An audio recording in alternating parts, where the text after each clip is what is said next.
You'll start us out of the gate.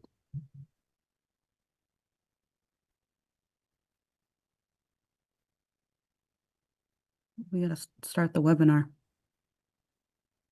I don't know when to start. Recording in progress. Bill, you start. But when? It's running. Right now. There is a tide in the affairs of men, which, taken at the flood, leads on to fortune.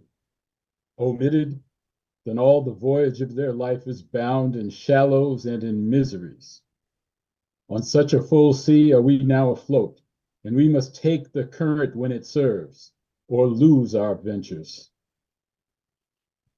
Welcome to tonight's Independent Candidates Forum. Declare independence from the Epstein class. Shut down the Hellfire Club.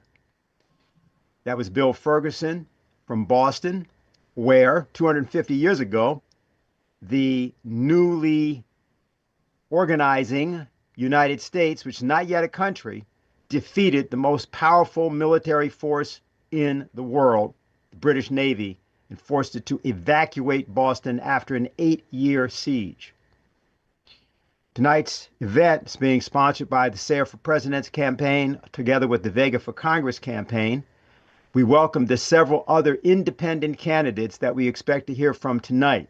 We want to just say that the views that each expresses are their own, and their appearance here does not equate to complete agreement with, or indeed significant disagreement with, their views.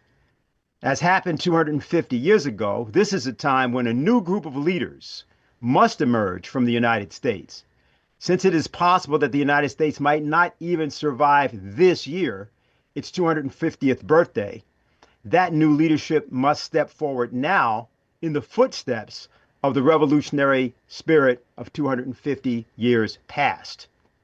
Independent congressional candidates Jose Vega, Brian McInnes, and Anthony Aguilar, Congress and Senate, an independent candidate for President Diane, Sare, call on the nation, particularly former members of the United States military, to form a nationwide independent candidates for peace through development movement.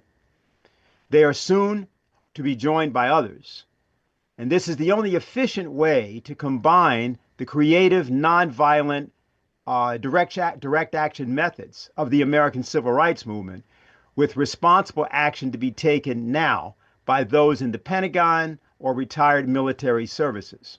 These patriotic men and women should come forward now, denounce this unjust, potentially civilization-ending criminal war process in Southwest Asia, and demand, with regard to sections of the American military's Christian Zionism motivation of the current Iran war, the enforcement of the separation of church and state, as discussed in the Establishment Clause of the First Amendment of our Constitution, which states, Congress shall make no law respecting an establishment of religion or prohibiting the free exercise thereof, or abridging the freedom of speech or of the press, or the right of the people peaceably to assemble and to petition the government for a redress of grievances. Now, all aspects of that First Amendment are presently going to be utilized by the persons on this platform and utilized vigorously. But of course, people have heard about the kill in the name of Jesus sentiments that have been being foisted upon people in the American military that did not sign up to do that.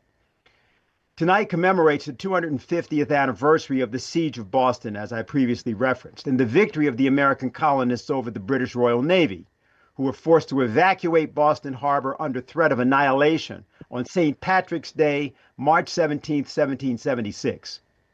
Now, some 50 years ago, exactly half a century ago, several people associated with the late economist and statesman Lyndon LaRouche produced, starting in 1976, and subsequent years, a series of books.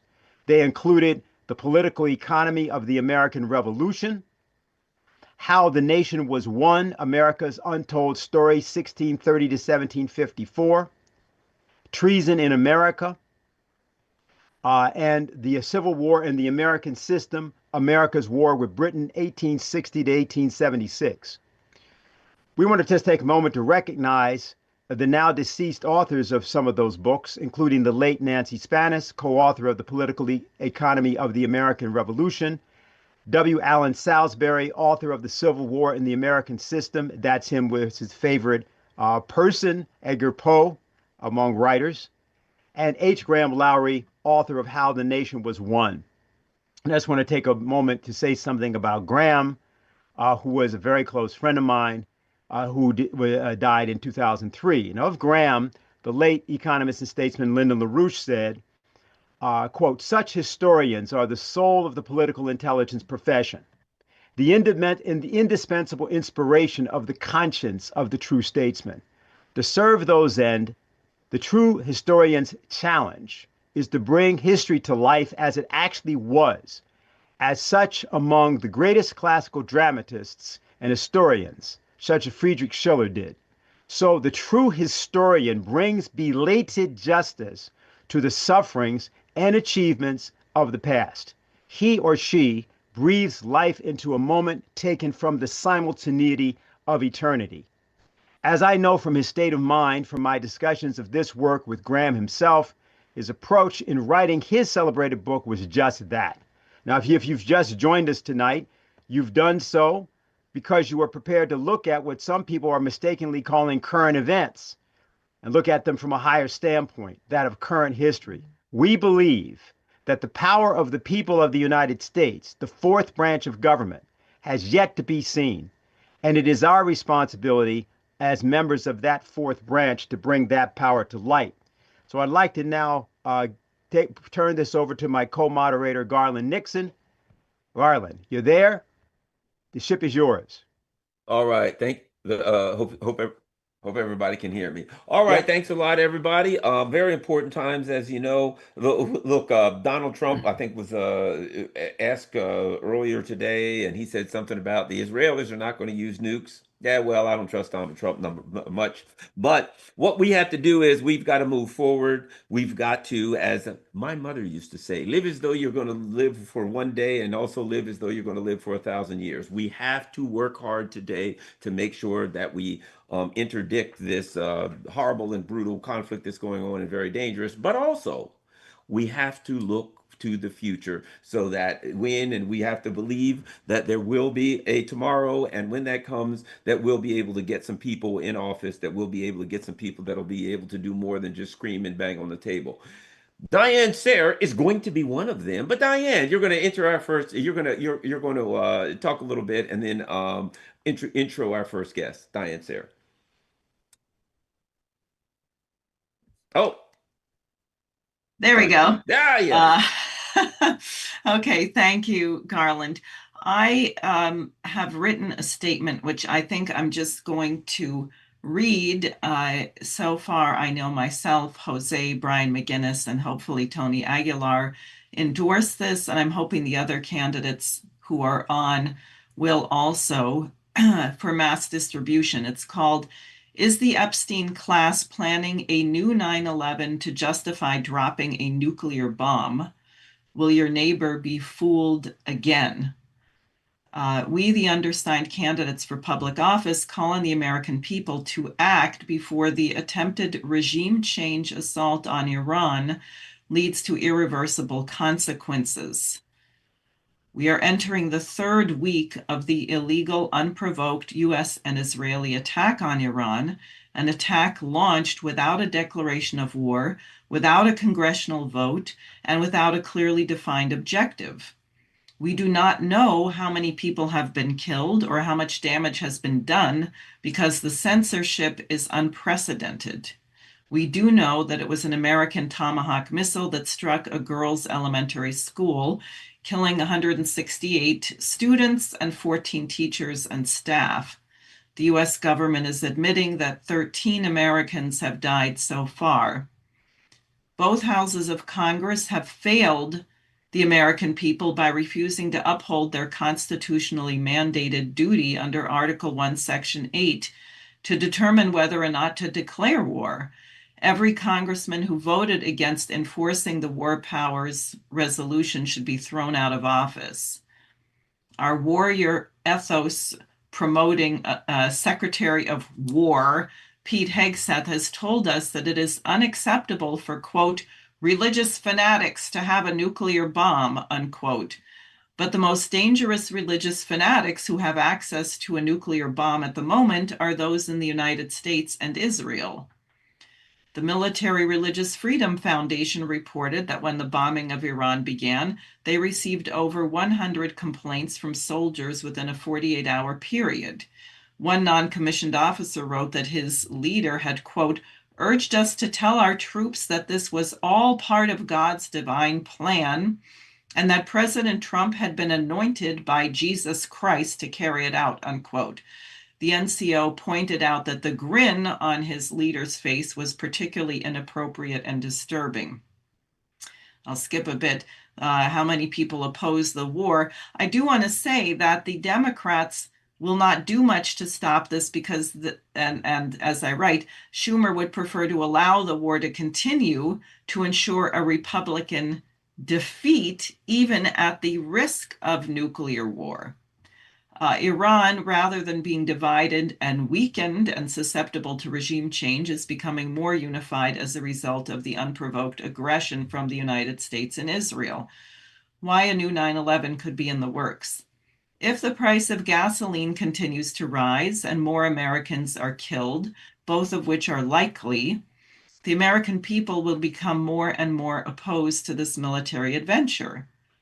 Those who fooled the mentally frail President Donald Trump into believing that this would be a quick and easy victory could be preparing a false flag terror attack to be blamed on Iran in order to stampede the American people into supporting the war they now oppose. There is increasing talk in Washington, D.C. about the possibility of using a tactical nuclear bomb, one with a lower yield, which nonetheless would open a Pandora's box of new alarming possibilities for dangerous escalation, including all-out thermonuclear world war. What would be the pretext for using a nuclear bomb? We are particularly alarmed by an op-ed published this week in The Hill by Harlan Ullman of the Atlantic Council, a key architect of the shock and awe doctrine in Iraq. He argues that conventional strategic bombing will not force Iran to surrender, and said, quote, only once in history has strategic bombing forced surrender, unquote, at Hiroshima and Nagasaki. And then I say the Iran war must stop now. We find it tragic that in 2026, when our nation should be celebrating the 250th anniversary of our Declaration of Independence from the British Empire, we are instead threatening to bring on nuclear Armageddon and the end of civilization in the spirit of the very British Empire from which we intended to liberate ourselves. One way of bringing a halt to this war madness would be for criminal investigations to begin of the prominent individuals whose names appear multiple times in the Epstein files, including those who have already resigned from their affiliated institutions in order to avoid further scrutiny. The fact that over a dozen women who were teenage victims of sexual abuse and violence perpetrated by Epstein and his clients, many of whom are profiting from this war, have still not been interviewed by anyone at the Department of Justice for follow-up investigation indicates that the Epstein class is running the US government. We, the people, need to take back our nation. The Iran war must stop now. If our government will not cease this criminal war of aggression, we, the people, must change our government. And to that end, I will say that on Wednesday, I will be joined with two people who actually are on tonight, Tony Aguilar, who is also running for Congress, and Colleen Rowley, who herself is an FBI whistleblower around the case of 9/11, because at this point, it seems to me Congress has failed. They're not going to act. They voted in a majority that they don't even care to uphold their job, which is whether or not to declare war. So they're not going to stop this. That's clear. Trump, as far as I can tell, is delusional. He posts things on Truth Social like, I was surprised that Iran was striking American military bases in the region. Why would that, even if you weren't briefed by your intelligence and military people, which I'm sure he has been, whether he disregards it, would you not expect that if you're launching missiles at a country from a military base, that makes that base a legitimate target of that country? Why would that be surprising? He seems to actually believe what he is saying, and he is surrounded by people like Pete Hegseth, who was a religious fanatic, or I should say cult fanatic. It's not really a religion in the sense of anything moral.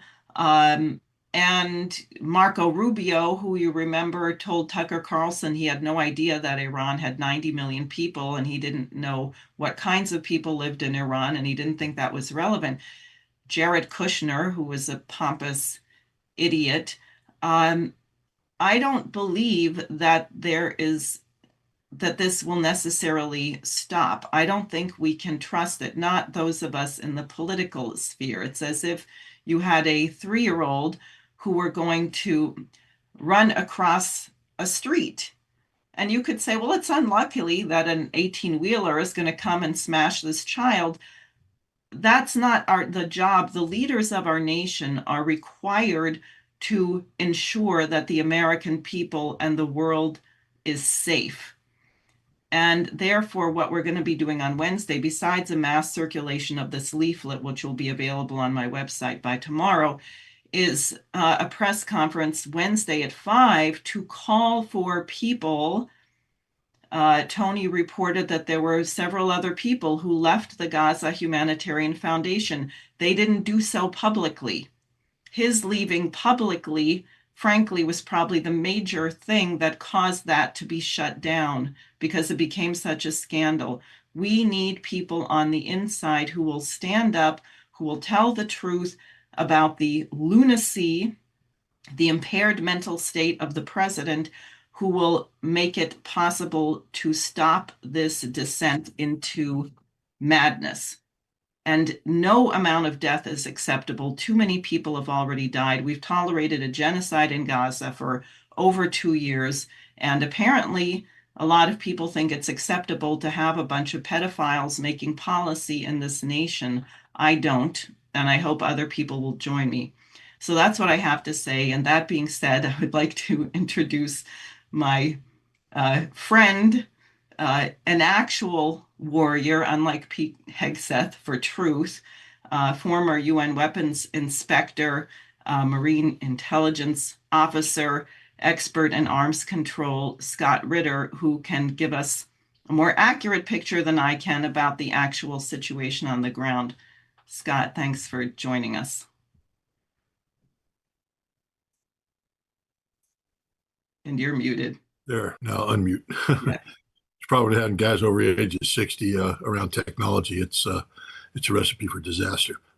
But thank you very much for inviting me. Let me just correct the record.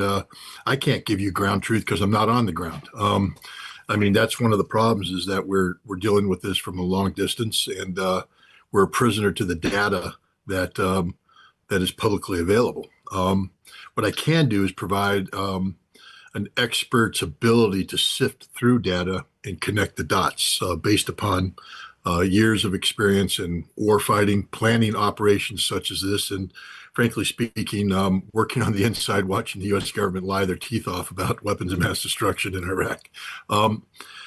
The war that we are fighting today with Iran, first of all, is an unnecessary war. It's a war that lacks any justification whatsoever. The one potentially justifiable trigger for war, the threat of Iran acquiring a nuclear weapon, first of all, has been mooted by the Director of National Intelligence, who briefed the United States Congress last year that Iran is not seeking a nuclear bomb. And we've known this for years. The CIA has, for years now, come out, I think since 2007, come out with consistent national intelligence estimates that say Iran is not pursuing a nuclear weapon. The entire joint comprehensive plan of action that was put into motion by President Barack Obama is premised on the notion that Iran's military dimensions were investigated and found not to be linked to a nuclear weapon. We also know through forensic investigation of documents provided by Israel that the Israelis have forged intelligence that they were using. Since 2004, Israel has been providing a stream of forged intelligence to the international community and to the United States, trying to back up their assertions that Iran was pursuing a nuclear weapon. So we can clearly say that the whole specter of an Iranian nuclear weapon is a fabrication of Israeli intelligence, that the United States intelligence doesn't accept it. But American politicians have proven themselves to be vulnerable to being pressured by Israelis.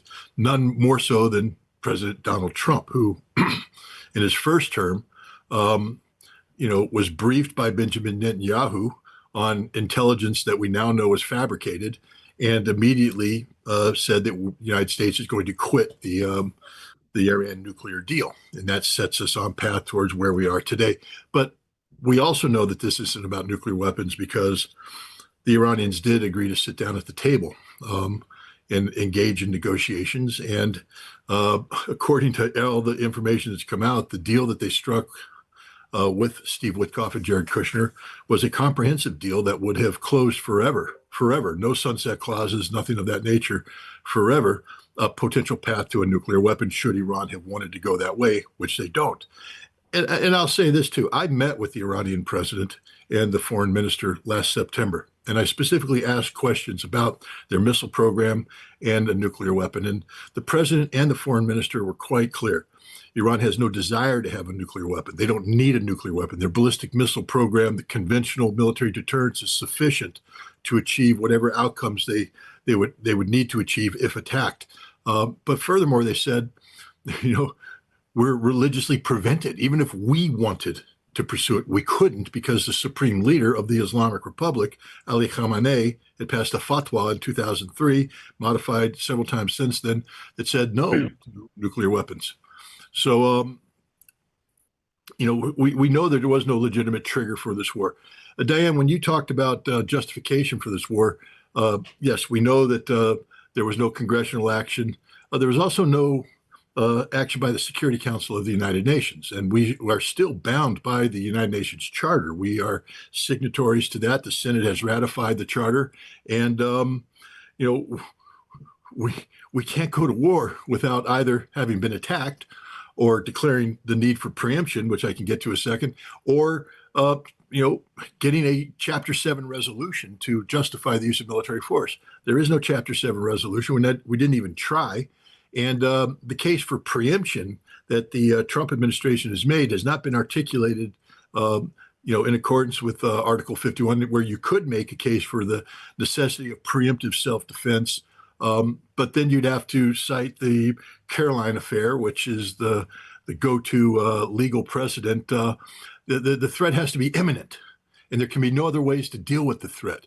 So if we're going to say the threat was imminent, but we're negotiating with the Iranians, we immediately nullify whatever case we're made. The bottom line is there is no legal justification, which means what we are doing in Iran today is an illegal war of aggression. And an illegal war of aggression, of course, is the greatest war crime. That's not Scott Ritter's assessment. That's the assessment of Justice Jackson, who was the lead prosecutor at Nuremberg. The greatest war crime is an illegal war of aggression, or a war of aggression. From this, all other crimes are committed. And so here we have the United States engaged in an illegal war of aggression, and we have committed horrific crimes. We know this. We were complicit in the assassination, the murder of Ali Khamenei. Now we just to talk about nuclear weapons. The man who said Iran cannot have a nuclear weapon, the man who passed a fatwa that said there will be no nuclear weapon, the man who was blocking any potential for Iran to develop a nuclear weapon, was murdered by Israel and the United States on the first day of the conflict. That shows just how crazy this entire thing is. And then secondly, of course, we bombed a school, or should I say we cruise missiled. We hit it with two cruise missiles. This was a byproduct of, again, the callous disregard for international law, for American law, for the law of war by Pete Hegseth, the Secretary of Defense, who has renamed himself the Secretary of War. There are ways to go to war, and what we deal with in terms of targeting, every target has to be reviewed to ensure that it complies with the law of war. I personally did this in Desert Storm, making sure that every target in the target deck I was responsible for, scuds, industrial facilities, etc., was carefully screened to ensure that there was a legitimate military justification and that there was no chance of collateral damage, or that we were making sure we hit the right target. Here we is on day one of a war where every target should have been scrubbed. We hit a school that we knew was a school, because in the U.S. maps of the facility of Manab, the town of Manab, show it as a school. We've known it was a school since it became a school in 2016. We've been monitoring that situation. Look where Manab is located, on the coast of the Strait of Hormuz. We've been monitoring Manab closely for over a decade now. There's nothing that happens in Manab that we don't know about electronically, in terms of human, visually. And so we knew this. The school was on a no-strike list. But that no-strike list was put together by military professionals who were attuned to the law of war.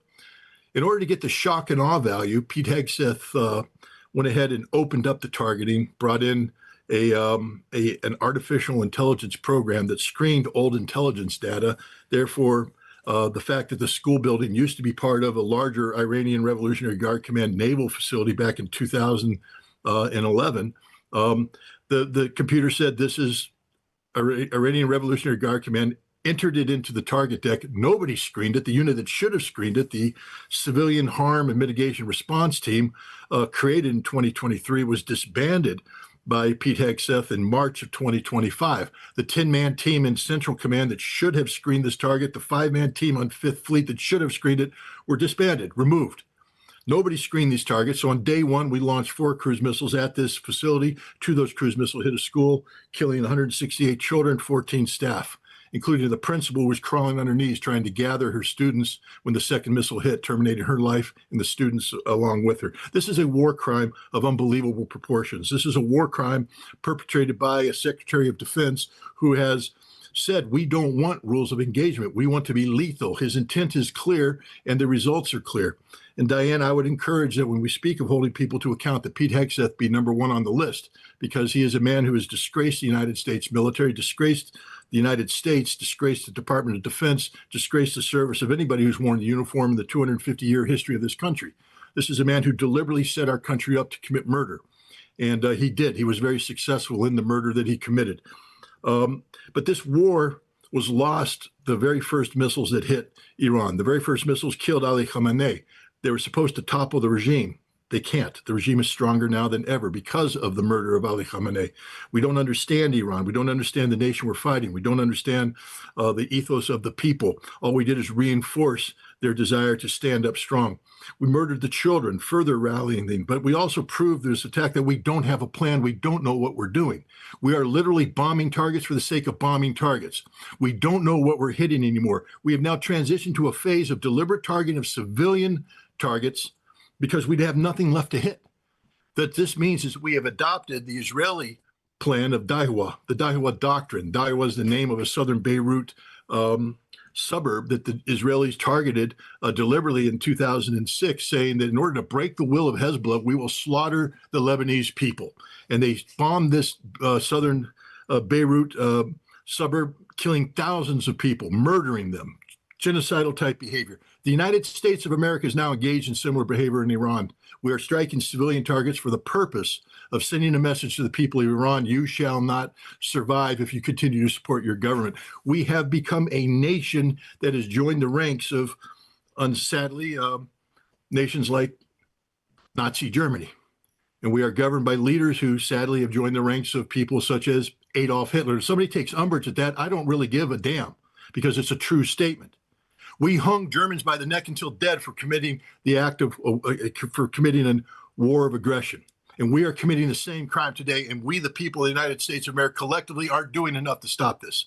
So this is why I'm thankful for candidates like Diane, Sare, like Tony Aguilar, like Brian McInnes, like Jose Vega and others, independent candidates who are free of the the taint of partisan politics, people who believe in America, not in partisan political objectives, people who will stand up for what America represents. We are not the greatest nation in the world. This is an absolute true statement. There is not a single benchmark in which the United States is number one. Let's just be honest about it. Not even the strongest nation in the world anymore, because strength does not come from pounding civilians in the dirt. Strength comes from actually prevailing on the battlefield, and we're not prevailing on the battlefield. But we could be the best nation in the world. The thing about the Constitution of the United States of America, it gives us more potential to be good than any other nation in the world because it is a sound document.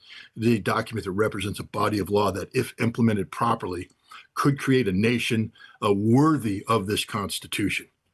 And so that's why I'm here tonight. I can't endorse any candidate, but what I can say is I endorse the notion of candidates who seek to make America great again in the truest sense of the word, not some political throwaway statement, but in terms of great as in terms of adhering to the Constitution, adhering to the values that define who we are and what we are, and making us the nation that our founding fathers envisioned when they created us that 250 years ago. Thanks again for inviting me, and it's a pleasure to be here. Thank you very much for that, Scott. And what we're going to do now is we're going to go back to Bill Ferguson, who began our program. Bill he's in Boston. He represents many things. He represents the International Caucus of Labor Committees, an old organization that Lyndon LaRouche founded. But he's here now to issue a warning in the form of a poem. I think he's going to introduce it. So I'll let him do that part of it. So, Bill. This is Ozymandias by Percy Bysshe Shelley. I met a traveler from an antique land who said, "Two vast and trunkless legs of stone stand in the desert. Near them, in the sand, half sunk, a shattered visage lies, whose frown and wrinkled lip and sneer of cold command tell that its sculptor well those passions read, which yet survive, stamped on these lifeless things. The hand that mocked and the heart that fed. And on the pedestal, these words appear. My name is Ozymandias, King of Kings. Look on my works, ye mighty, and despair. Nothing beside remains. Round the decay of that colossal wreck, boundless and bare, the lone and level sands stretch far away.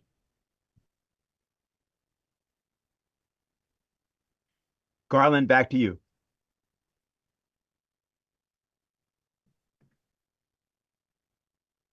All right, can you hear me?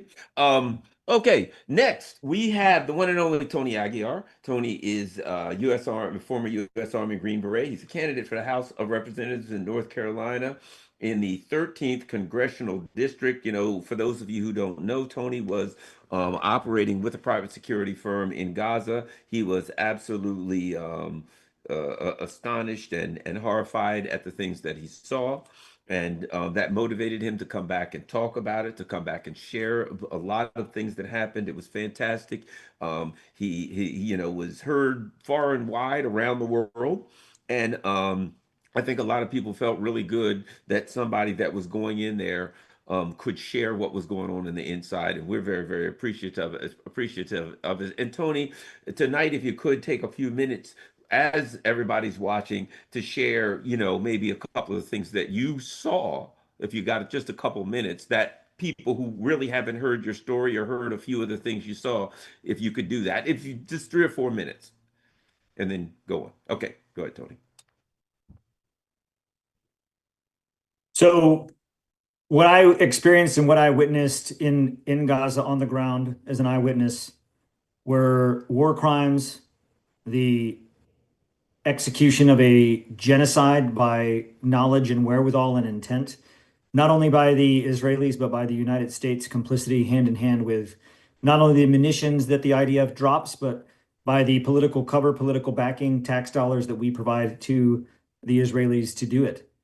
And what's really shocking to me, even more so now than when I first saw it then, is that a vision that I had of what I witnessed there was that this could expand. This could expand well beyond the territory of the occupied territory of Palestine and Gaza and the West Bank, and even from the Middle East, the Levant, and West Asia, but around the world. And what we're seeing in this war that the United States is waging with Israel against Iran, which is illegal, unethical, immoral, unjustified, is exactly the throwing away or the abandonment of all international law, international order, international treaty, all red lines thrown out the window and looked the other way in Gaza are what we're now seeing in Iran. The targeting of civilian structures, the opening days of the conflict and the targeting of a school. But most importantly, what I think is the most disgusting part of this is the lack of accountability. Israelis have constantly shirked responsibility and accountability, and the United States have allowed them to do so.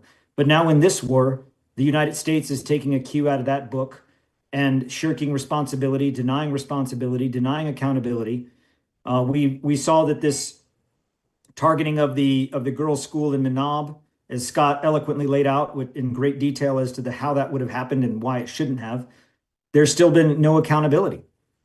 So what I witnessed in Gaza, the genocide, the starvation, the forced displacement, all of these clear and undeniable violations of the Geneva Convention and international law are exactly what we are seeing against Iran right now, is an expansion of what we're seeing in the United States on the streets of our country. So what I witnessed and what I foresaw as a microcosm of what can happen to us in the future and what is happening is bearing true. And to me, that is very frightening. And more Americans need to stand up and take action before it is too late, because once it is too late, we will be in the same fate as what the Palestinians face. Maybe in a different land, may look different, but the goal is the same: oppression. And what we're seeing happening right now on our TVs, not only in Gaza, not only in the West Bank, not only in Venezuela, not only in Ecuador, not only in all throughout the Middle East, but especially now in Iran, is exactly that. What more evidence do we need before we stand up, rise up, and do something about it?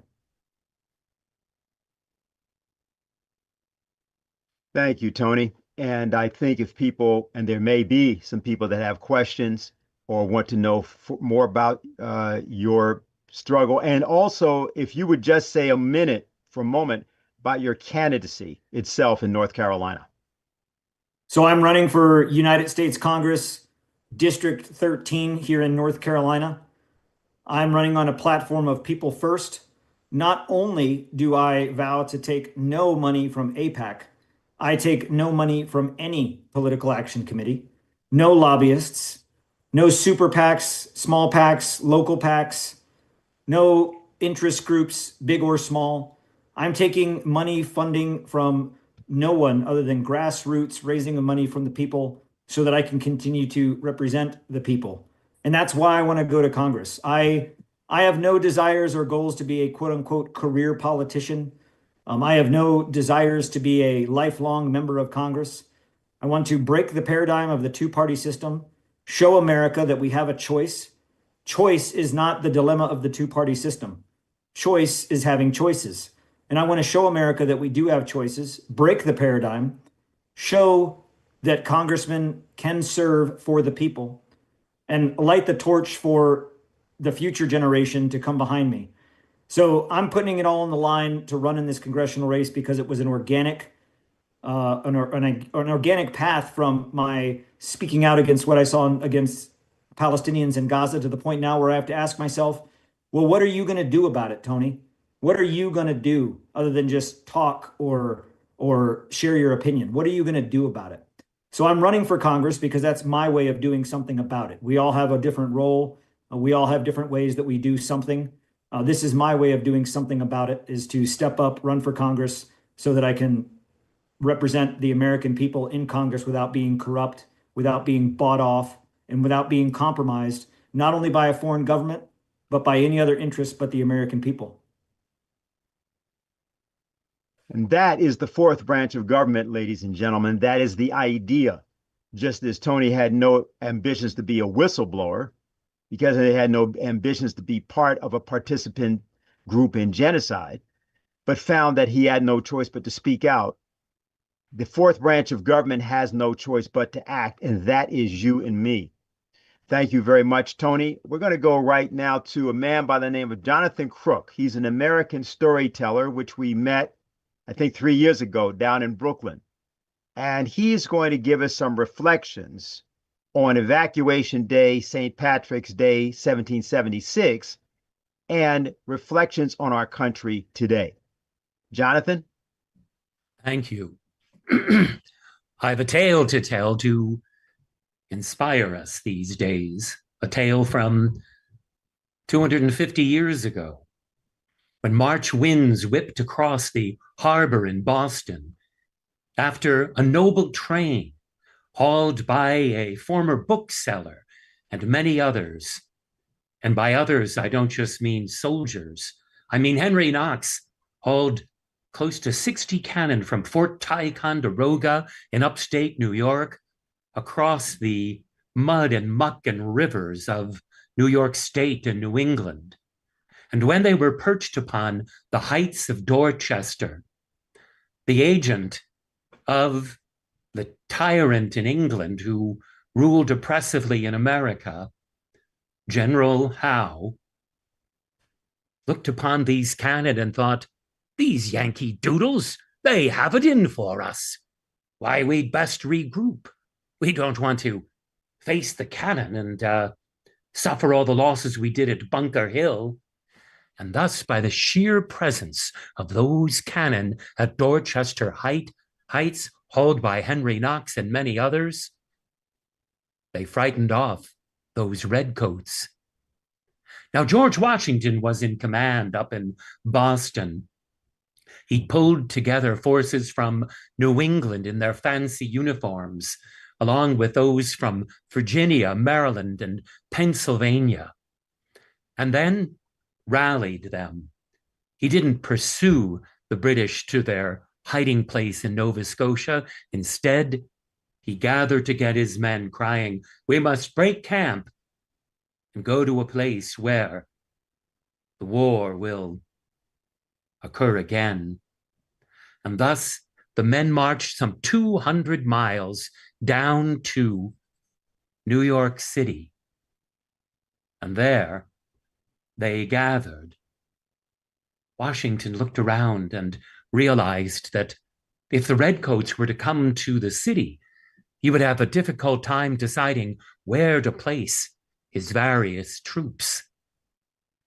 But he managed to do so, even though there were many arguing about what could be done, especially against an army far better equipped, with more men, with training, against the ragtag militia, the farmers, the wheelwrights, the lawyers, the apothecaries and blacksmiths, the adventurers, the women, even the children, the formerly enslaved, the native folk, all had gathered for this cause, to overthrow a form of tyranny, to set up what many scoffed at and called mob rule, democracy. Once they had gathered, it wasn't long before the king sent his force. It was much like the huge force that Donald Trump just sent to take on the far weaker country of Iran. But now Washington, worried, what was he to do?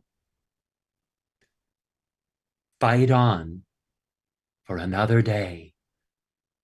Yes, he suffered losses at the Battle of Brooklyn on Long Island, but a miraculous rainstorm seemed to come, and men from Marblehead, Massachusetts, in boats, their oars muffled with cloth, their presence hidden by fog, managed to sneak across the East River under the shade of that fog, not to immediately engage an enemy whose numbers may have been superior, but no, to fight on for a cause whose virtuousness was what made them superior.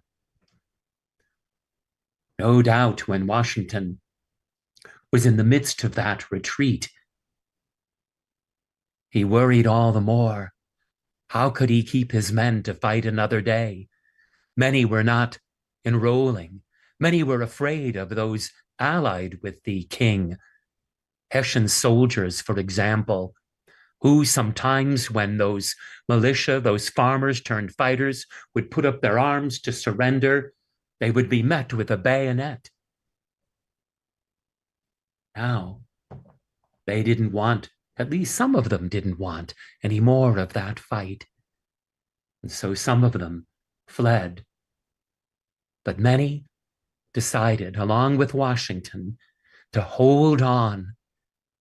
And even though they rather were defeated at the Battle of Long Island and forced to flee from Manhattan Island, why, sometimes the fleeing was so disjointed that Washington, in his rage, rode out into the middle of these men and began to try to physically turn them around until at last he had to be grabbed by his own guard and led away from the oncoming redcoats.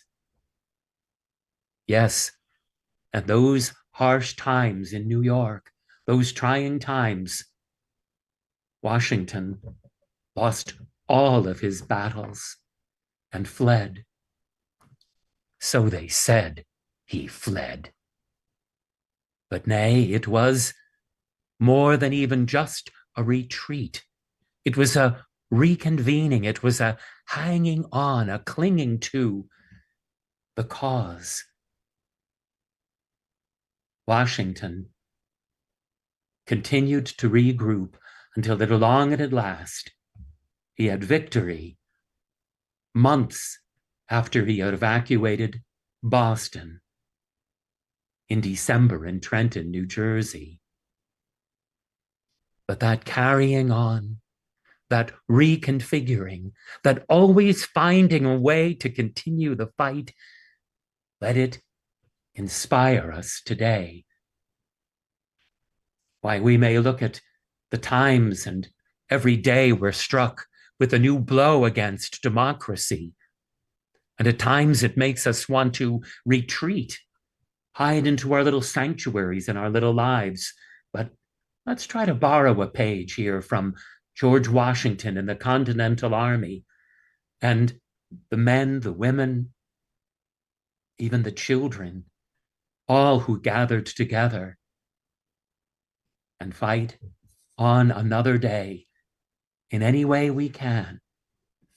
And that way we can, like Washington did when he evacuated Boston in March of 1776, we can evacuate the tyrant now in Washington, D.C. And there's a story to inspire. I thank you all for listening. Thank you very much, Jonathan. Garland, back to you. All right, next we have Brian McInnes. Now, for those of you who may not be familiar with the name, you probably are familiar. Most of the people in the chat, most of the people watching are familiar with, current events and what's happening as far as in the fight to oppose war. And thank you, Jonathan, tyranny. And recently, Brian McInnes, who is a, well, I would say former Marine, but you know what they say, once a Marine, always a Marine, who is a Marine.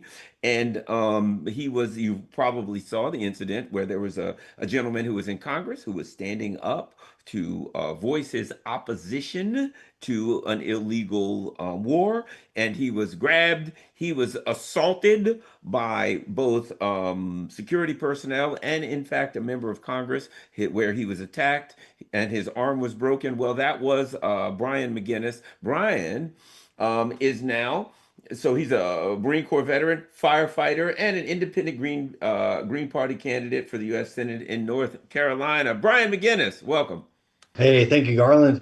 Thank you so much for this. And yeah, that was one heck of a day. I was so thankful to be able to get that message out, and the way things went down were only amplified my voice and our voice, and I'm thankful for that opportunity. And I was very thankful to have Tony there with me, by my side, encouraging me and calling out wrong for being wrong, and voicing his strong words in support of me in spite of the senator trying to add his 2 cents physically out of his jurisdiction and all.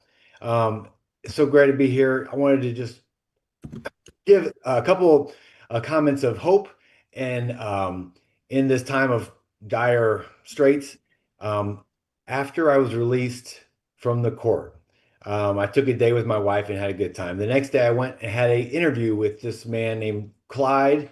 He's a Marine veteran himself, and we walked through Arlington Hospital, or cemetery, my bad. And I was noticed 9 times, which was a new thing, being newly famous, and had nice encounters with people. And 2 encounters stood out. One was an officer from the Army. He was very big and strong. And he came up to us and shook his hands, and he let us know that there's a change in the officer corps and their perspective on what the reasoning for these wars are. When they meet up as officers and are talking about business, there's no more dissonance or disagreement in what the true reality and what the reasons are for these wars. They are aware and are all on board with the corruption in our government and what's driving us into these wars. And that's a change in the culture. And those officers are trying to take a stand to keep shit from rolling downhill to their men and women. And so that was one great learning. And then I ran into another warrant officer and her husband, who was an enlisted man, and they were just saying the same sentiments, that there's a change. Most people are awake and aware of this, the unprovoked and the wrong direction our elected officials are taking us. And so I just passed that along as some insights I've just recently learned. And one more thing, Clyde, the man I was doing the interview with, is started an organization called the Modern Exodus, and its goal is to unite men from America to get off the couch, to get out from behind the screens, learn some survival skills, learn some weapons handling skills, just come and break bread. And it's a national group of people, and he's trying to inspire that. And it's an effort to unite us to counter this egregious government control and out of control government. And so he is making headways and building that organization. So in these times, I just like to share those small positives that God willing will grow and continue turning the tide in this day. Thank you very much for that, Brian. And let me just say that all of the candidates deserve your support. We're talking financially, and we're also talking about people helping in manpower. Candidate Vega is presently concluding one phase of a petitioning drive to get his name on the ballot in New York for his 15th congressional district in the Bronx.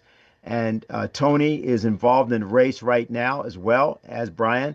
So financial contributions, I guess we can put into the chat or whatever, all of the relevant information for that, but they'll all appreciate that. Make sure that we just acknowledge that. And we will also be acknowledging a few other candidates that I understand have joined and are watching us. We're going to go now to Paul Gallagher, Economics Desk of Executive Intelligence Review. Well, that's one way you could describe Paul. Paul was also a political prisoner together with Lyndon LaRouche and others back in the 1980s and 90s. Paul and Anita both, his wife. And Paul is a poet. And Paul is going to give us some reflections on St. Patrick's Day in his own way. Paul, I think you're muted.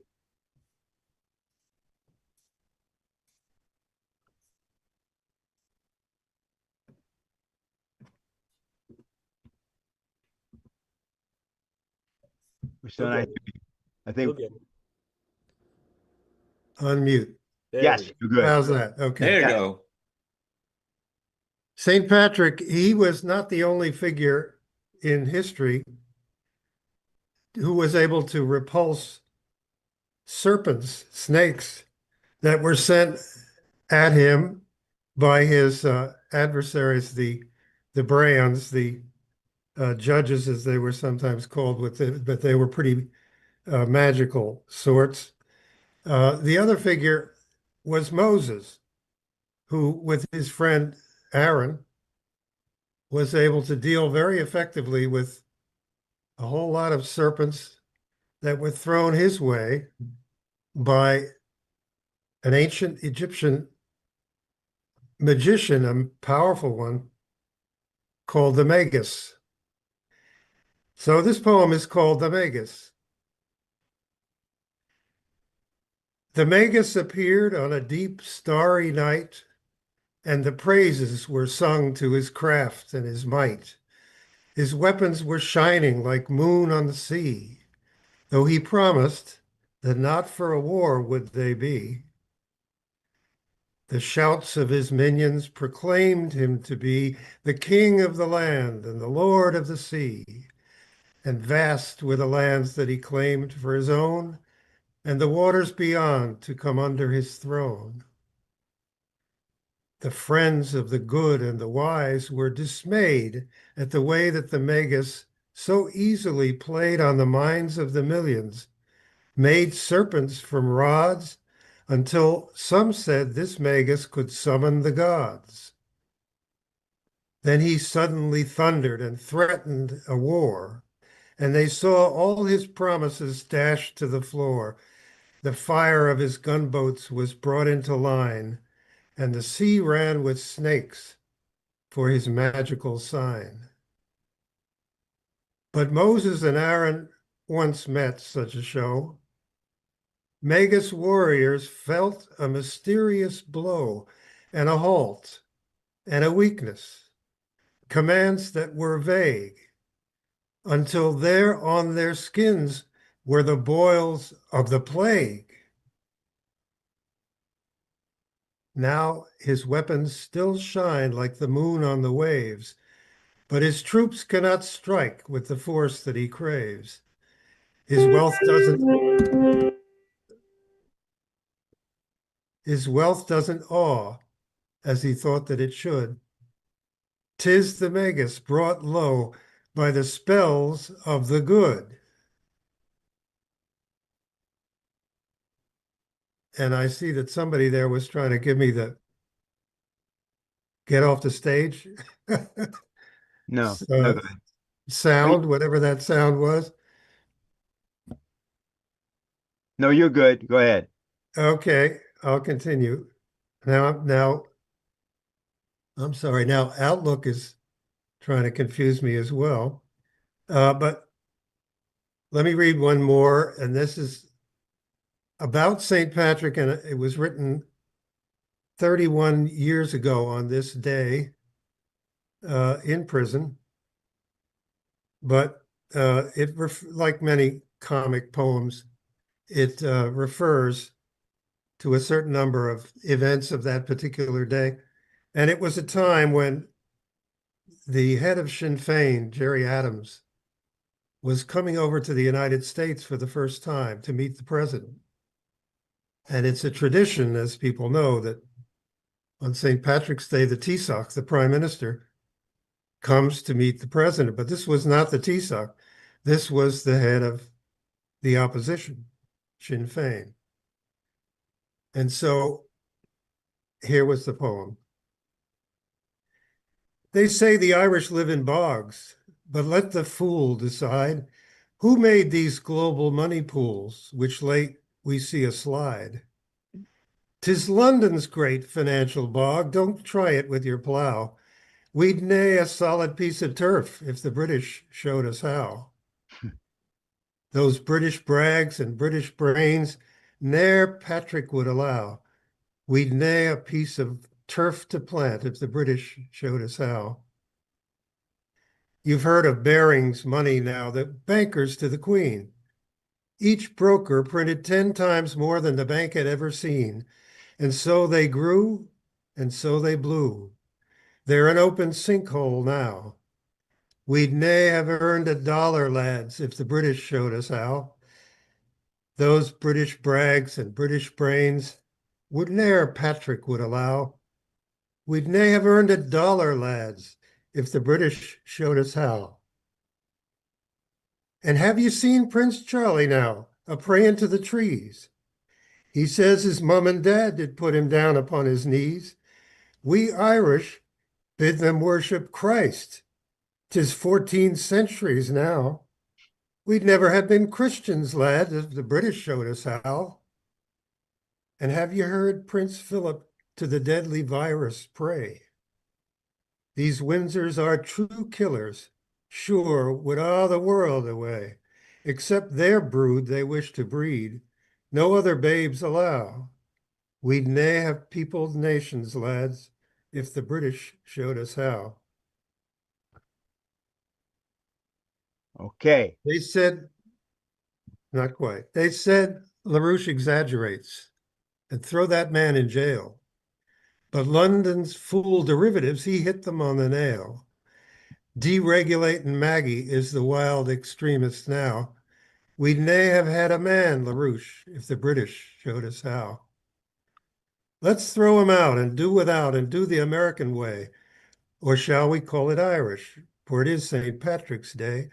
Let Jerry meet the president and a noble peace enow. We'd nae have had a president if the British showed us how. All right. Finis. Thank you very much. Everybody hear me okay? I'm unmuted. Yes, you're okay. All right. Good. Great. Next, we have the one and only Jose Vega. He's an activist, candidate for U.S. House of Representatives in New York's 15th congressional district. And, you know, I've had people say to me about these things. They're like, you know, I watch them and I like them, but Garland, no, none of these people are going to win. What are they doing? To which I say, number one, you can't win if you're not in the race. So they have an opportunity to win. As bad as things are going, as we are sprinting towards some kind of a, at minimal, global economic catastrophe, who knows? Within the next couple months, anybody could have a chance. So Jose Vega, he's running against a lunatic, ultra Zionist, and I think that when people get a clear understanding of Jose, of his policies, and of course, what his opposition is, I think the guy's going to have a chance. Jose Vega. All right. I hope you can hear me okay. Yeah? Yes. All right, good. First of all, I just wanted to thank the people for the cultural component of this event. To be able to get American history and poetry in one event this year has truly been inspiring. And while listening to the entire composition of this panel, I had remarked earlier that it felt like a Beethoven composition because of how dynamic it is. And so I just wanted to share that and express my gratitude for everyone who has contributed something to the evening on the cultural component, and to Jonathan for that great storytelling. That was very inspiring. And I have on here on the Zoom call tonight, people who are listening are some of our high school interns who are on, who like to poke fun at me, you know, which is good. They say they try to keep my ego in check, so I appreciate that. But sometimes we get into discussions about American history. What is so redeeming about American history? And one of the things that we have done is read the Declaration of Independence.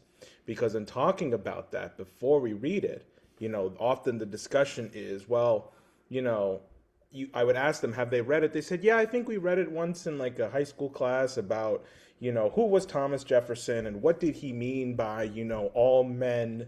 Did he mean all men and women? Who was he talking about? Was he talking about the slaves too? And so I said, well, wait a minute. What does it mean to you right now? Because whether you believe it or not, it's your document. Whether it was written for you or not, it's your document. So let's read it together. And it's astonishing because it's like they're reading it for the first time. And these are the people who are supposed to inherit this American project, this country. And so if there is any year in which that there is going to be a rediscovery of what this country was supposed to be and stand for, it is this year, in the 250th anniversary of the founding of this country. And I often hear, well, empires die every 250 years. Okay, yeah, sure, but this isn't an empire. The United States of America is not an empire. I will die on that hill. It is acting like one right now because it has been subverted by the same forces that tried to stop the revolution 250 years ago. But it is something that exists in the minds of all of us on this call and who are watching on Garland's YouTube channel or on my X account or wherever people are watching right now. That is where America lives in your mind. Because the America that I know believed in the promotion of the general welfare as written by Gouverneur Morris, one of the founding fathers of this country, who is from the Bronx, who is buried down at St. Mary's Church in the South Bronx, in the poorest congressional district in the country, the man who wrote the words to the preamble, the words that every single person quotes, and they don't even know who wrote it. We the people of the United States in order to form a more perfect union. That was Gouverneur Morris who wrote those words. And people don't know that he's from the Bronx. But we have a project so that makes sure that everybody in the country knows who Gouverneur Morris is as part of our 250th anniversary. And in that lens is what our campaign is truly about. I was asked, why is it the case that you're running against Richie Torres if you keep talking about other people like Hakeem Jeffries and Nancy Pelosi and, the worst elements of the Republican Party? And I said, because this whole two-party system has to go. And it's not just about one individual here or there. It's about reviving a principle that every human being is created equal. And if you truly believe that, then you cannot tolerate the conditions that exist in every part of this country. And like the solution, like the real American vision, the real American image of what this country was exists in your mind, so does the problem. And the problem is that people need to get active. Because if you're just sitting here, as Brian had pointed out earlier, and you're not actually doing something, if you're not out there advocating, supporting independent candidates, then you are part of the problem. We are not spectators. We are not commentators. We are actively involved in moving and shaking current events, but not for current events, for the future, because we believe in posterity. I want a country that will be great for the people who will be born long after I'm dead. And I want poverty to be something that's studied in a textbook, in a historical textbook. And I believe that that's a reality, that is completely possible within our lifetime if we choose to make that happen this year. And I'm proud to say, as part of my campaign, our volunteers have knocked on over 17,000 doors in just the last 2.5 weeks, bringing them petitions saying that we want Jose Vega to be on the ballot because we believe that your child should have the same future, the same ability to develop their creative reason and potential as any other child, regardless of the parent's income level. And when we're going around doing that and briefing people on the war, people get, first of all, they get nervous. Oh my God, I didn't know that Richie Torres was a supporter of the war. But then they say, well, what do I do? And the first step is that people get on the get me on the ballot, sign my name to get me on the ballot. We were telling people that I was going to be on the Jimmy Dore show just a few days ago, and we were telling people about this town hall that was coming up. So I hope that some people who signed our petition are on this Zoom call or watching on YouTube. And that is what the function of independent campaigns do. It is to wake up and mobilize people who say, I want to declare my independence from the Epstein class. And I understand there are people who work 9 to 5s who can't do much, but they contribute. Some of the best donations we've gotten are the $10, the $25 with these messages from people that say, I can't give you much, but this is what I can give you. And just know that we're rooting for you, wherever it is that they are from. And that is the spirit in which we find ourselves in right now, in a mode in which I think America is ready to declare their independence, and all of these other candidates who have decided to dedicate their lives to sacrifice their lives for a better country. People like Brian and Tony and Josephine and Greg Stoker over in Texas, they are the ones who are leading that pathway forward. And so I just want to say that I am truly honored to be able to share this stage with all of you in declaring our independence once again from the satanic Epstein class. So thank you. Thank you very much for that, Jose. And let me just say to everybody, this is the way in which, and the only way in which, you're going to see a resurrection of creative, nonviolent, direct action. It's going to come from the American military, retired members of the American military, people who have already, because of largely their commitment in war, are going to be trusted by the American people. It doesn't mean they'll be the only people. Obviously, a lot of people, anybody should be involved that feels and understands their role in this moment and in this time, in the same way that Jonathan Crook referenced Henry Knox, who was completely self-taught. He didn't know anything. He didn't go to any military school. Nathaniel Greene was the same way. Several of the other commanders and officers were self-taught in the American Revolution. And so in the same way, we're inviting all citizens to become engaged in that, if you want to call this way, People's University or People's Academy, which is not just by running for office. It's by understanding this idea of the relationship between history, real history, intelligence, real intelligence, and what we call poetry.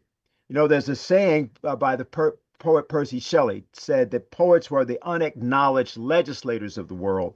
What we're going to do is we're going to conclude this portion with Bill Ferguson, and when we're going to then go to responses, discussions among the people who are with us tonight, introduce some of the candidates that have gotten on, and if there's some questions or other things we should address, we'll try to do that. Bill is going to do for us the Sonnet 55 by Shakespeare, and which tells us something about why poetry is more powerful than guns and fame. Bill? Not marble, nor the gilded monuments of princes shall outlive this powerful rhyme. But you shall shine more bright in these contents than unswept stone besmeared with sluttish time.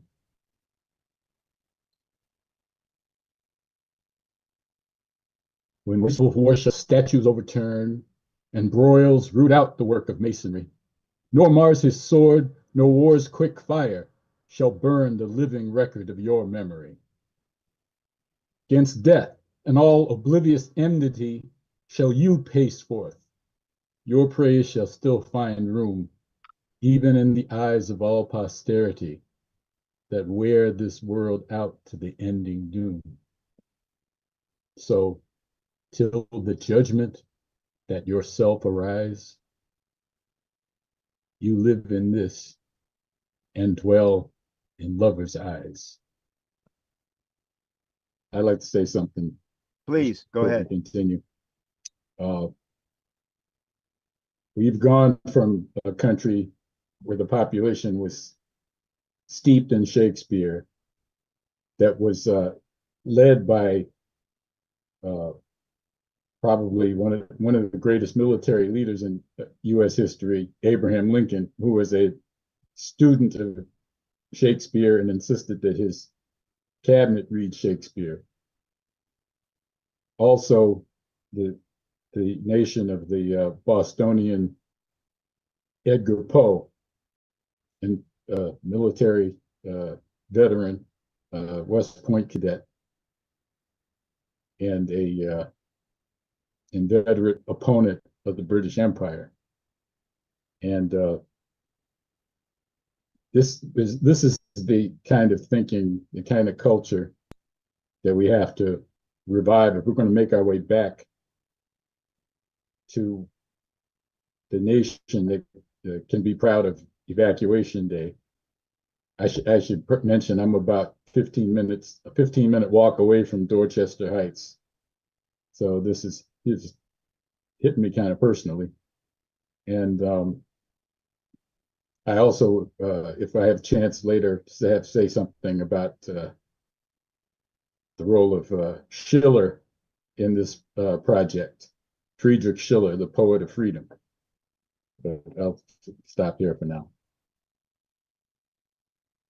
Okay, very good, very good. I think we now have a couple of announcements. Jose, I'm going to go back to you or to Diane. I think we've got a couple of other candidates on. Is that correct? Yeah, should I? There's actually at least 4 that I know of, and I'd like them to come in here as panelists.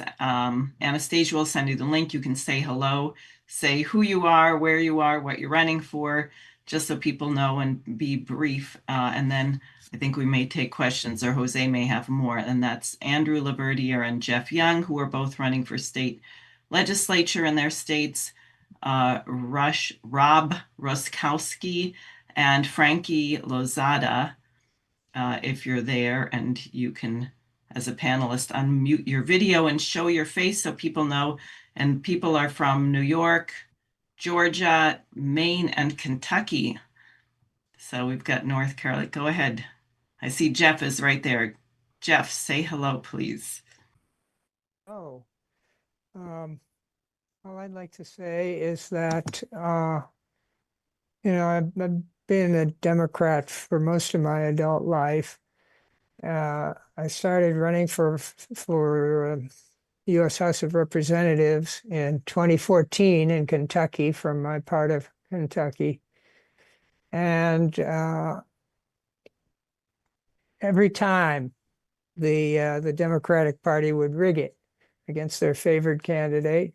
And so after many such experiences, some friends and I started a new party called the Kentucky Party in 2024. And we are now running candidates for the U.S. House and the U.S. Senate, Mitch McConnell's seat, which he's currently keeping warm.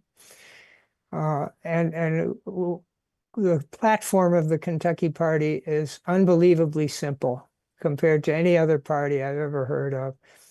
We are pro-peace and anti-corruption, and we have a focus on Kentucky. That's the whole platform, which means that we're not interested in censoring anybody who wants to join the Kentucky Party and be a candidate. We're interested in getting you on the ballot and getting the signatures needed and helping you work through this process of running for office.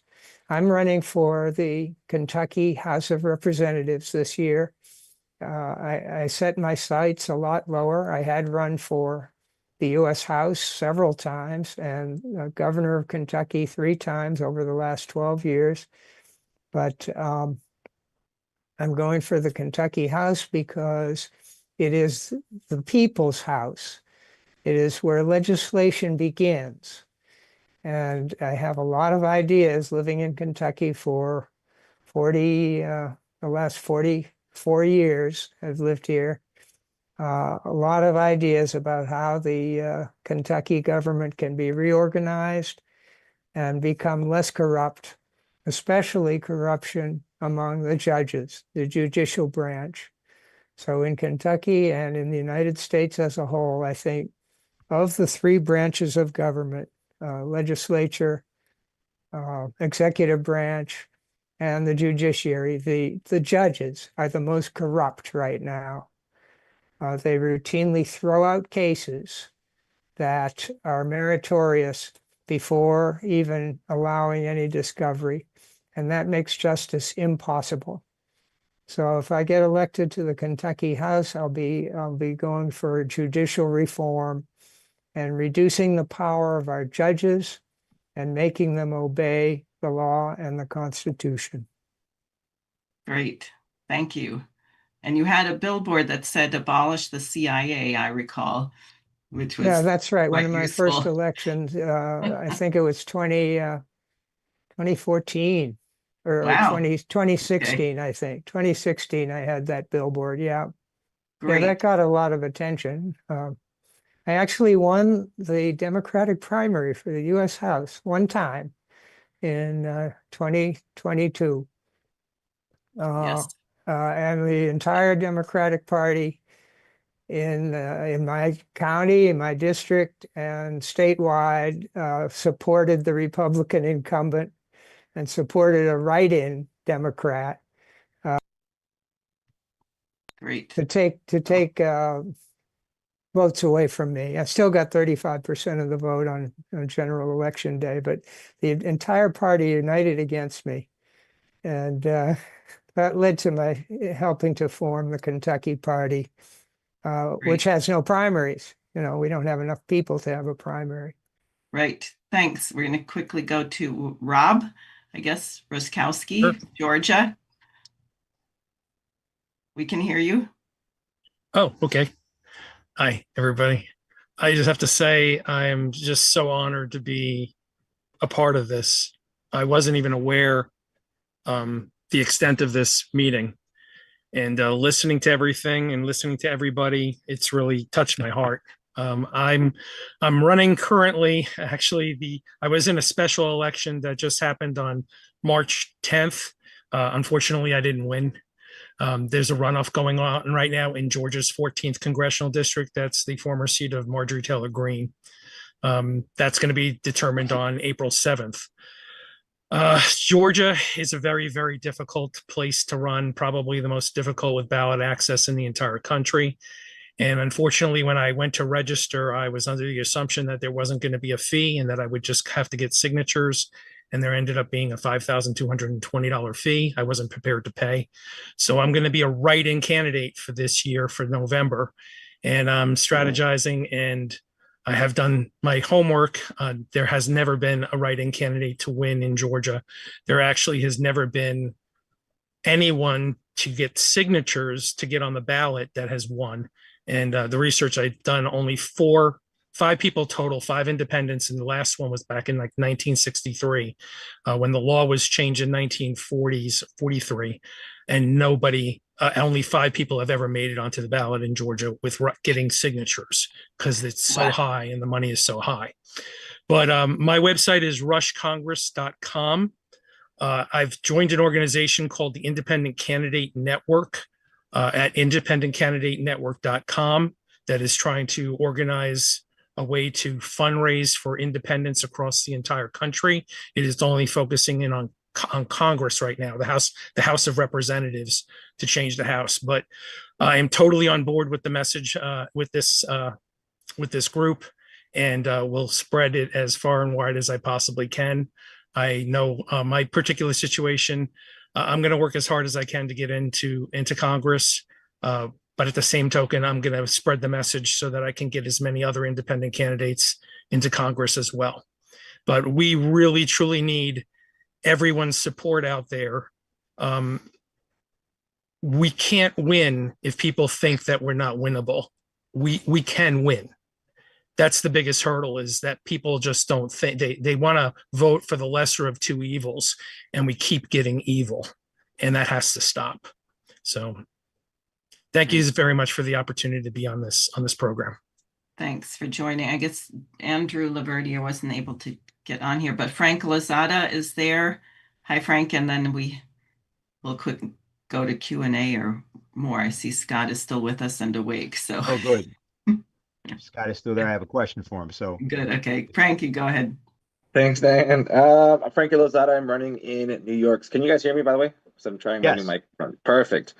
I'm running in New York's 4th congressional district against Laura Gillen, who has been published multiple times now as the most vulnerable seat in Congress in the entire country.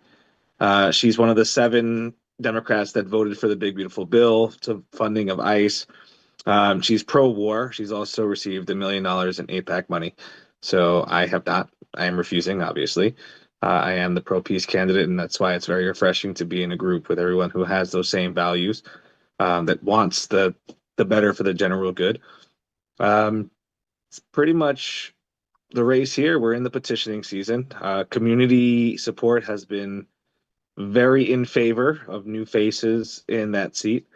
And even the local parties, despite the county endorsing her, have been very hesitant on making their own personal official endorsement. So it's a very winnable seat.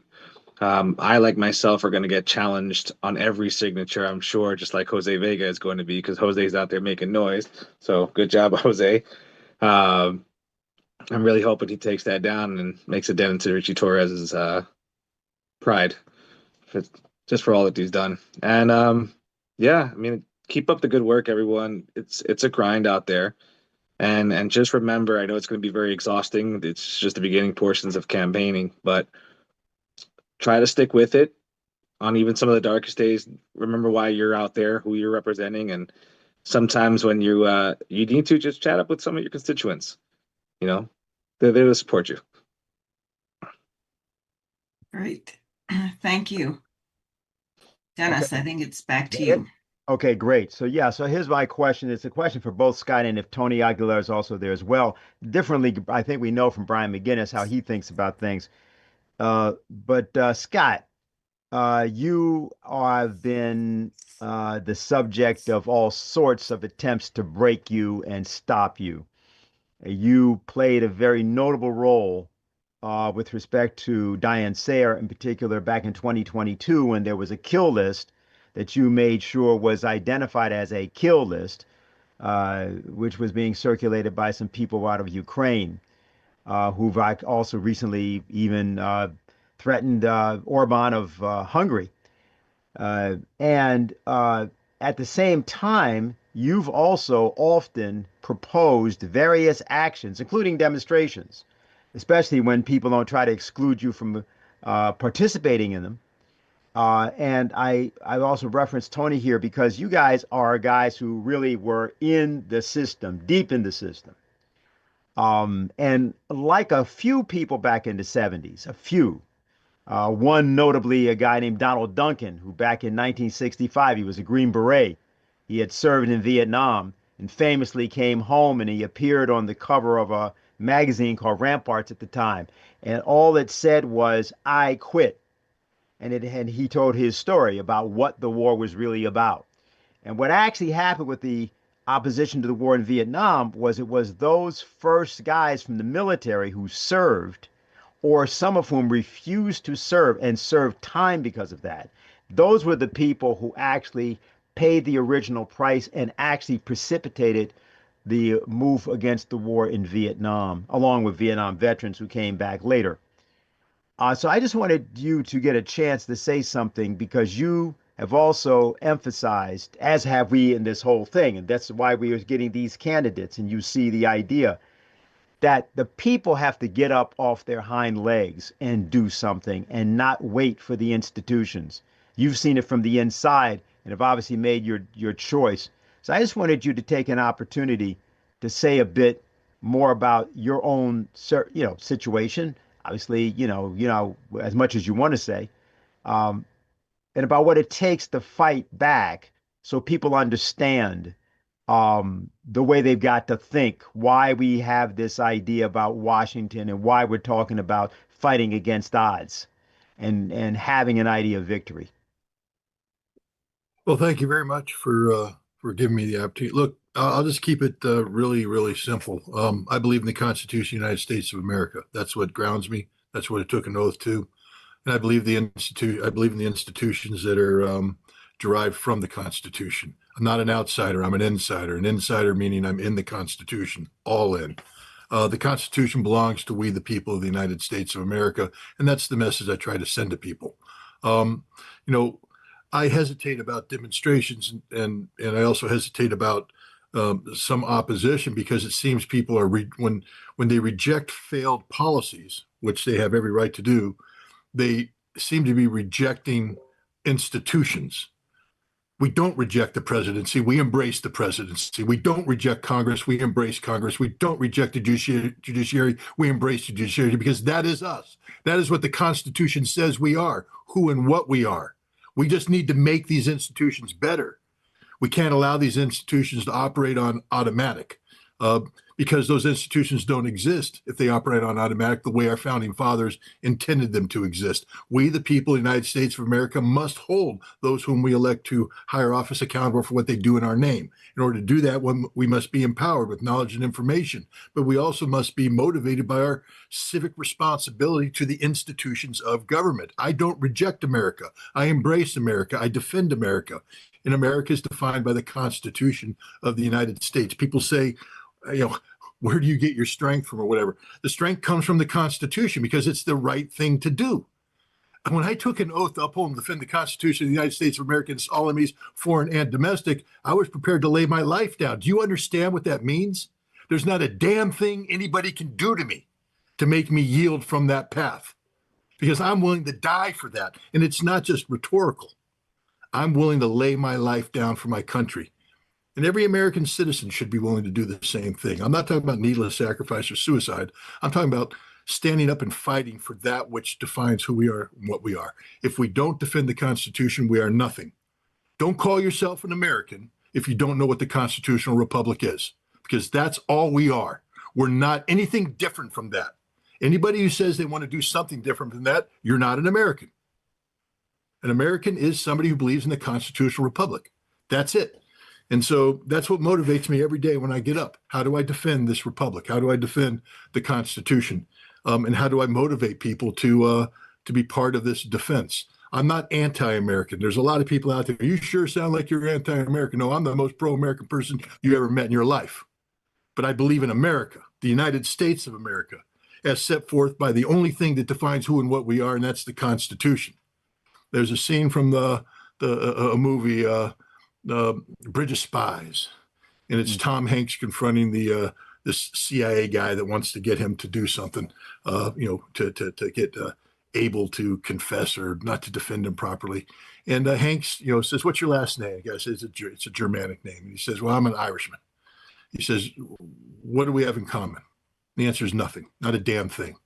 The only thing an Irishman and a German have in common in America is the Constitution, the rule book. The rule book defines who we are. I don't care what your background is. I don't care what your ethnicity is, your religion, your gender. I don't care. If you believe in the rule book, then we're on the same side. And that's what I encourage people to do. Embrace the rule book. And the rule book is the Constitution of the United States of America. Thanks. Thank you very much for that, Scott. Thank you very, very much for that. Is Tony with us still? Tony Aguilar? Yeah, Tony, if you have anything you'd like to say, go ahead.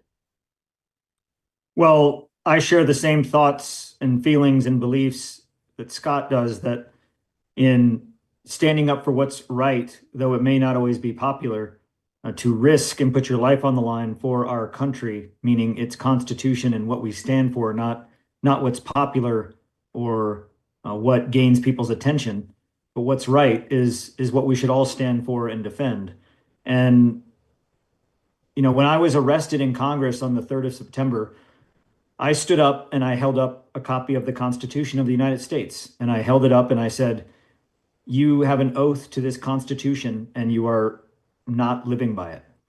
And simply that's what I'm demanding from our Congress, from our administration, is to abide by the Constitution to which we all took an oath. The oath that Scott mentioned, every officer that serves in the government, whether you're Department of State, Department of Defense, a military officer in uniform, or an officer in the cabinet, you swear an oath to uphold and defend the Constitution against all enemies, foreign and domestic. Our founders wrote that, domestic, in that oath, because it is recognized that at times you must defend from within of what the threat may be. And I think now more than ever, if you look at the comments of our Secretary of Defense, the comments of our president, who call war fun, who call killing fun, who say that use of our military is at their disposal, hold no quarter, committing war crimes, holding us all liable for that, is not what our country and our Constitution stands for. And I share the same sentiment and feeling again with Scott that I am not anti-American. I am pro-American. And being pro-American means I stand by the values of our Constitution.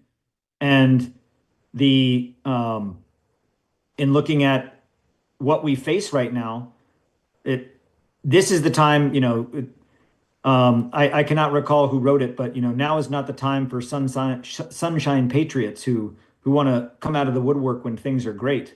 Now is the time for those that care, that truly care about the purpose and the foundation of our country and our constitutional republic, to stand firm, knowing that there's risk. Now is not the time for those that want to only stand up when it's easy. Freedom is not a spectator sport. And now we must all stand up and do something. It's time to stand and deliver, so to speak. So, again, that's why I'm running for Congress, because I feel that I have to do my part. I have to stand and do something, not just admire the problem. Thank you. Thank you very much for that. I think what we can do now is this. Garland, you're still with us there, right? Yeah, he's there. Yes, I am. Okay, fine, because you actually haven't had any chance to make a few comments. I think we'll take something from you, and then I think we are going to move to a conclusion. So why don't you go, Garland? Oh, thank you very much. Well, I think what we're doing is very, very important here. I think it's important because people are without, there are a lot of people that are without hope right now. And I understand why, because there were a lot of people that voted for Trump and some that didn't vote for Trump who thought, well, I've heard his speeches and he said, I'm going to get rid of the neocons, vote for me. And I specifically won't start a war with Iran, etc. And after having gone through, president after president, hope and change, I'm with her, build back better. There's always a new poll-tested slogan. I think a lot of people have thrown in the towel and given up. And, people talk about the end of the U.S. project, empire, or whatever. Well, it isn't necessarily the end. I think there are people in here that look at it as a beginning. Things have kind of like this. If you've ever had a friend or a family member who has a problem with substances, you can see them spinning out of control. And they're going to hit rock bottom, and there's nothing you can do to tell them, no, don't invade this country, don't attack this country, don't, ship bombs over here. They're never going to listen. And you see them spinning out of control. But oftentimes, sadly enough, they can't get an opportunity to come back up until they hit rock bottom. And I feel like right now, based on what's happening, we've hit rock bottom politically, we've hit rock bottom militarily, we've hit rock bottom in so many ways, morally. With a genocide, we've hit rock bottom as a nation. And we can look at that as a horrible thing, or we can look at that as an opportunity for, when people hit rock bottom, they can no longer deny the problem. And I think there's a lot of people out here who are feeling horrible. They can't deny the problem anymore, and they feel disheartened and hopeless. And that there are people in this room who are saying, don't feel hopeless. And if you listen to what some of the candidates or what the candidates are saying, and you listen to the people here who are doing poetry and things like that, I think you hear hope. I think you hear of positivity. And I think you hear, you know what, let's get up off the mat. Let's not lay here. Let's not say, well, that's it. Our economy's destroyed. Everything's destroyed. Let's say, let's get up off the mat. Let's do things right. Let's put a new generation. And I don't mean a new generation from the perspective of age. I mean a new generation from the perspective of how we view the world and what the United States should be. Let's get a new generation of people in power so we can take this thing in the direction it is supposed to be. And so we can say, you know, the alcoholic has hit rock bottom, or the waraholic has hit rock bottom, and now it's time for us to get a new group of people in here and get moving in the right direction. And I think a positive attitude is the right way, thing for us to have, and have some unity and give a vision to people out here rather than a hopeless feeling.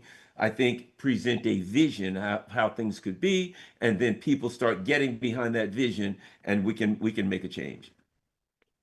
Thanks a lot for that, Garland. Let me just ask, I didn't ask Jose if he had anything finally, or Diane if you had anything finally. So Jose, let me go to you first. Yeah, first of all, I just want to, thank a few contributions came into my campaign site while this was going on. I want to thank you all for donating, and I just want to reemphasize the need to support independent candidates like Tony, like Brian, like myself, and of course like Diane and Jeff Young, and any other independent candidates right now. We need your support more than ever. And I'm a strong believer in the old adage that I think Dr. King had referenced. Said, look, if you can't run, walk, and if you can't walk, then crawl. But whatever you got to do, you got to keep moving. And for some of you, I understand that means you can't door knock. That means you can't come out here on the streets. Well, your financial contributions are just as important, because it allows us to stay out in the streets and continue to be your voice for declaring independence. So, and on top of that, I just want to give another heartfelt thanks to everybody on here for their contributions, the cultural contributions, for what Brian, Tony, Scott, and Diane, and what everyone else had to bring to the table.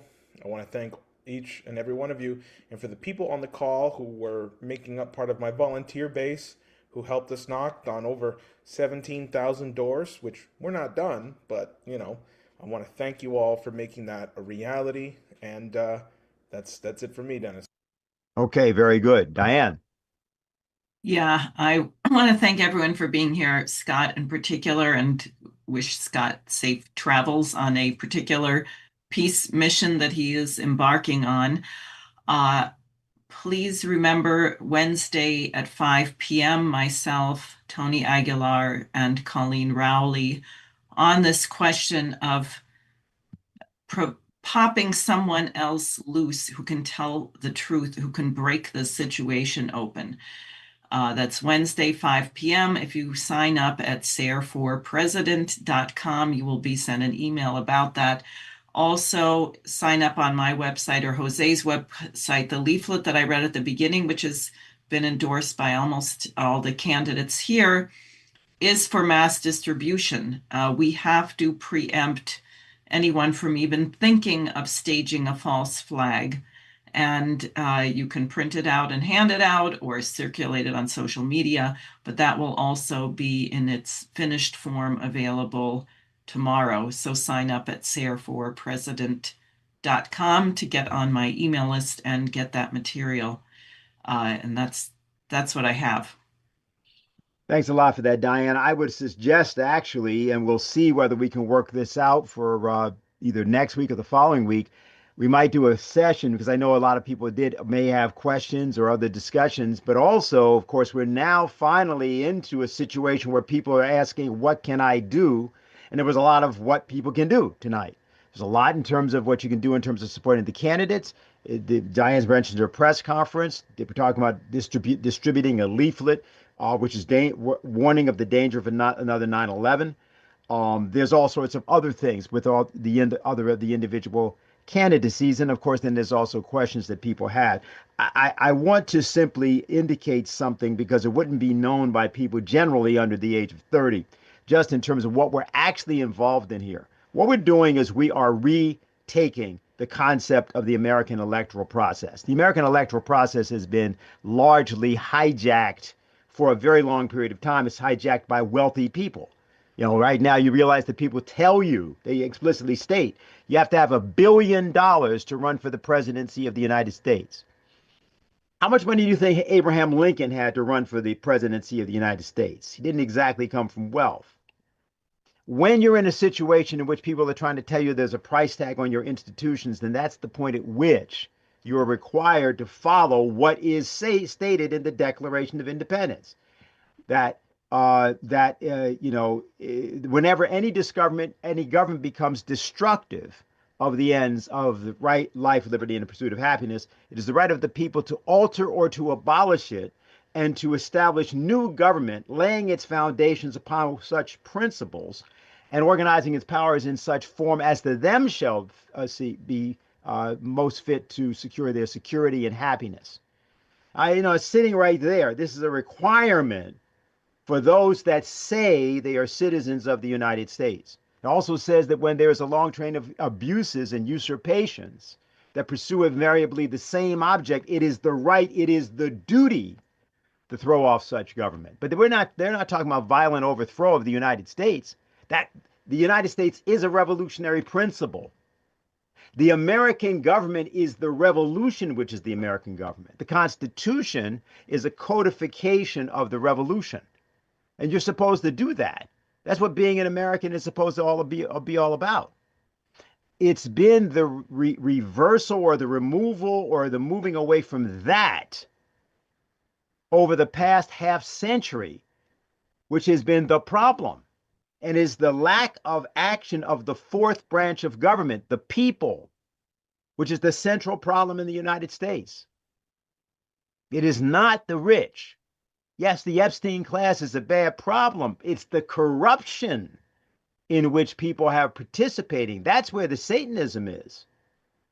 It's the corruption of the people saying we can't win because. That's very convenient if you believe that. But convenience and the American identity don't go together. You're supposed to understand this is a revolutionary principle. It doesn't go by ideology, see? It's not revolutionary socialism, revolutionary communism, revolutionary whatever the hell. It's not ideological. It's a compact of the citizens with freedom. Most people, freedom is not necessarily the desire of most people. Most people like conformity more than freedom. They like to escape freedom. But the compact with freedom demands these actions on the part of the individual American. And whatever you think about people like Martin Luther King or other individuals, that is what we have to reinvent. So what we are doing here tonight, as we did last week, I've tried to now ask you to help us or request that you be involved in, is a rethinking of the entire process of self-government in the United States. We are reinventing that in our time before this country is committed to a course of action that could wipe out the entire human race. So we thank you all for joining us, but we thank you more for what you're about to do in expanding our ranks and insisting that the American people show up again on the stage of history, and that the three other branches of government, executive, legislative, and judicial, be held accountable by the fourth branch. That's our responsibility. I don't know if there's other announcements we have to make. Is there anything else? Anastasia, is there anything that we need to be talking about here? We need to bring you up? Or are we good? Well, I guess I'm always useful to bring up. Please. I just want to thank everybody for joining us. This was a fantastic event. Definitely make sure to go to these websites and sign up. We need all of you active. Get out there, organize. We want to cause a lot of good trouble in the world. If it requires getting an arm or two broken, that's great. We have 2 people on this panel right now with broken arms, so that's fantastic. We need more of that. They're pointing to each other. We need more of that. So please join us. You can go to Diane's sareforpresident.com. You can go to, I'm just going through the line here, votevega.nyc for Jose, brianmcginnis.org for Brian, Aguilar for Congress.com. And I posted a number of the Zoom links and whatnot. Share this stream around, but let's get active and mobilize and coordinate with all of each other. This is looking pretty fantastic. So have fun, everyone. Talk to you soon. See you all Wednesday. Yes. Okay, excellent.